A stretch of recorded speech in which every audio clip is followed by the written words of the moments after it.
reason, I wrote the book New Age Bible Versions. This is the book I wrote. And I spent 6 years collating the modern translations of the Bible. Years ago, I was not a staunch King James believer. As a matter of fact, when I would write letters to my mother, I would change the Bible anytime I wanted to. I really wasn't educated about the subject, and I was a young Christian. But I found that the young ladies who would come into my office at the university, I was a professor and they knew I was a Christian, and when they had emotional problems, they would come into my office and cry, and I would show them a verse in the Bible or something to help them feel better. And I noticed that those who were using the modern translations seemed to be unstable, emotionally depressed, anxious, all those sorts of things. And it made me stop to think perhaps that's why psychology has moved into the church, because of some of the problems these versions have caused. But as I was collating those translations, impeded by my love for these young people at the university who seemed to be having problems, and I really wasn't quite sure that it was coming from these versions, but I saw that there was a problem. I looked in Matthew chapter 4:18, for Jesus came to heal the brokenhearted, and that verse is completely omitted in the new versions. Looked at something simple like be of good comfort in Luke chapter 8, entirely omitted.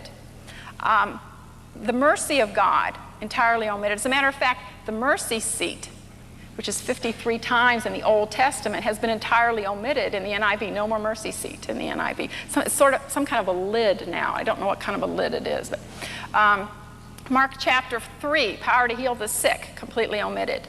Acts chapter 3, the lame man was healed, completely omitted in the NIV. Okay, now they've created a caricature of God, I found, in the new versions. For instance, when we've got Ephesians, Jesus nurturing his church. Nurturing comes from the word nurse, as a mother would nurse her children, holding them lovingly, okay? Or humble, 1 Corinthians 12. God nurtures us and he humbles us, okay? In the new versions, it says discipline and humiliate. Now, can you imagine wanting to go to a God who was going to discipline and humiliate you? I can't imagine either. And now I see why those young ladies that I suggested go home and read their Bible would come back and they would be more depressed than they were when they left.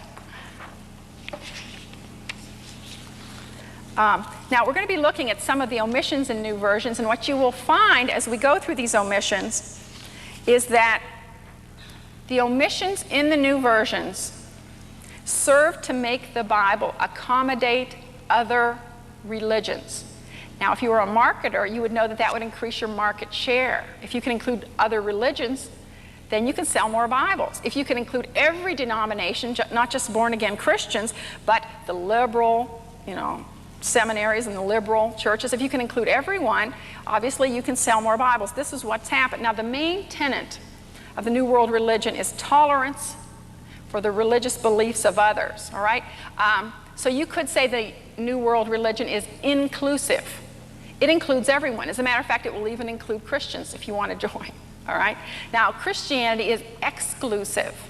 Jesus said, "No man cometh unto the Father but by me," all right?